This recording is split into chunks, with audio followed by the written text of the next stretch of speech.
Hello everyone, this is LurchCon. Today I'm going to go over some of the upgrades I've made to my 300-gallon stock tank since the last video. Shortly after the last video I spray painted the entire thing. I'm not sure if in the last one I showed that. And then I added a lid system that I designed.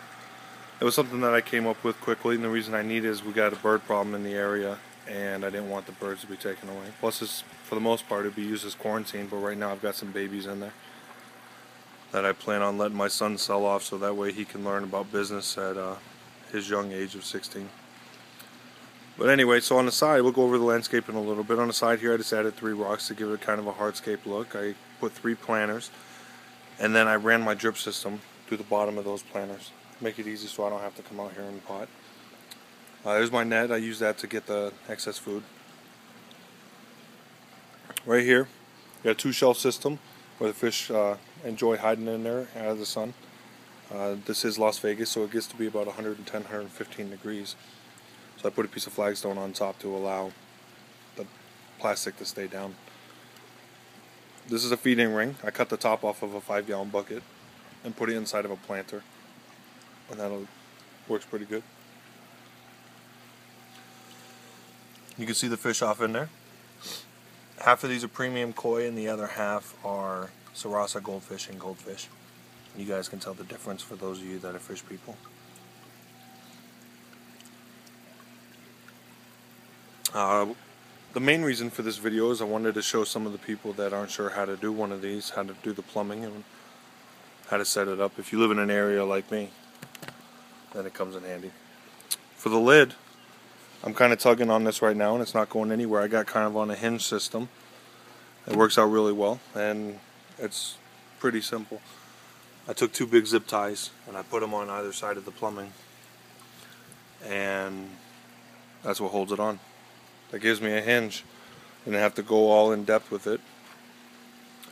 For the lid, as you can see, this netting you can buy at Home Depot. It's pretty inexpensive. I want to say it was $17 for an entire roll. This took 2 rolls to cover the entire thing.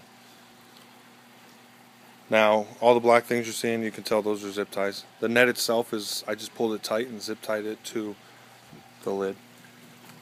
Or the PVC, I'm sorry. As you can tell also, you have 45, 45, 45, 45, and these are 90s. For the backside's permanent.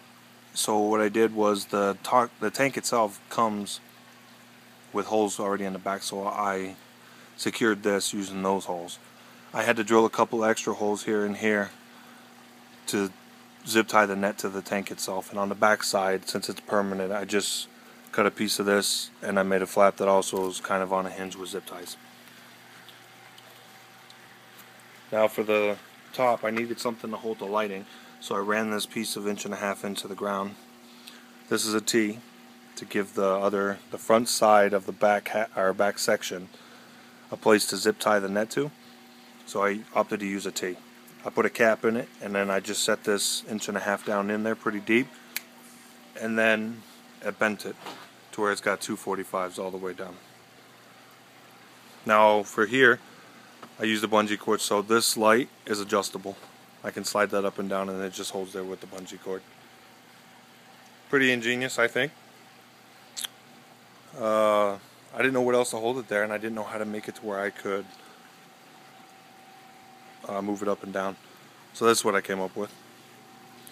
As far as the water, when I need to open this, I needed to figure out a way to go through the PVC that I've stuck there. Now, if I had more room, I could have just put the PVC on the back side of the pond itself, and it'll go in through the back. But I don't have that much room, so I opted to go over that.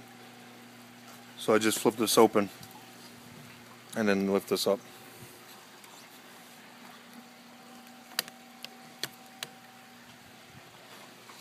Now, when I've got the pond or the pump off, I run 12-inch air stones off of a generic air pump that I got from the fish store.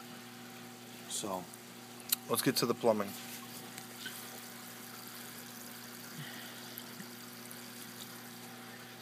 On the back side here, this is a 2-inch end cap, and then this starts at one side of the pond and goes all the way to the other side. Now over here you got a 90, and that 90 goes up to, this is a check valve. The check valve is very important because since my pump is above water level, it keeps the water going to the priming pot. The check valve has a little flipper door in it. If you go with a check valve, make sure that you do not get the spring-loaded check valve, you get the flapper one. And you can tell by looking inside of it, it only has a hinge on one side, whereas a spring, it takes quite a bit of water pressure and those things seem to fail. So make sure you get the right kind of check valve. But that goes up into,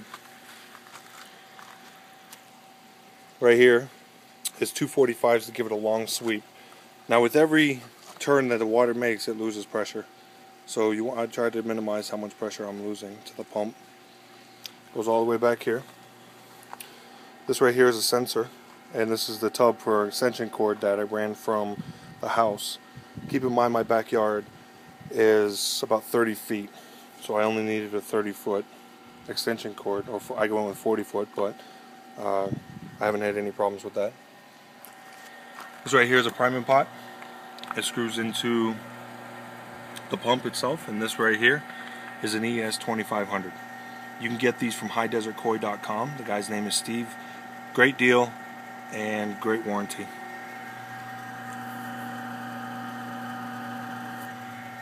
I've bought 4 of his pumps, and you can't beat the price. I think this one here is $139 on his website. It's the ES2500. Just tell him LurchCon sent you. It comes with the 2 unions for the front. The PVC will glue right into the union, and if you ever have to disconnect the pump, this just unscrews. Same with on the other side, this will unscrew. I opted to go with 245s again to give it a long sweep. And you can see what I mean by long sweep versus using a 90. This goes into a single union ball valve. Now you can get these at Home Depot or Lowe's as well, and the reason it's called single union is only one side unscrews. Double union, the other side would unscrew as well. Double union is better, but single union works just fine. If I ever had to do maintenance, I just disconnect from here, and I can disconnect from there, and then good to go. This goes into the bottom of my sand and gravel filter, which needs to be cleaned. I clean this once a week, and I drain about 30 gallons from the pond itself. Now the part you're seeing right here, I stick my vacuum cleaner in there, which is a shop vac, and it churns all that stuff inside there, and then I empty it into this right here, which I had to dig a hole in the ground halfway down for that bucket to go down. I have such a small backyard that my backyard seems to flood when I dump just 30 gallons. So you might want to think about that when you design something like this. The way the sand and gravel works is the water will go out here to the pond, and this part right here is just an end cap that I pull out, and it'll, whenever I'm back flushing, this gets put into here, and all the bad stuff goes out there. Now I have to do it in stages. I let about 2 or 3 gallons out, let 2 or 3 gallons out, and then let 2 or 3 gallons out. You get the point.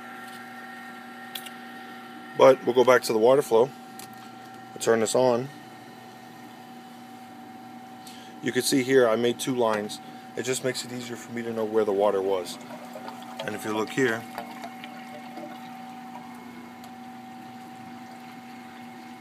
it works out pretty good. The flow I've chosen, in my backyard when I'm sitting out here, I like a nice sound of water. So I moved this up a little bit, and it's got a little bit of an angle on it to give me that splashing. Like I told you before, this thing has been here for 1.5 years, and the fish were added last April.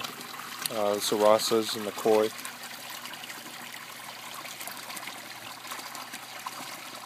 Let me close this lid, and I'll show you when the lid is closed, because of the netting, it gives it that waterfall. And then put this down.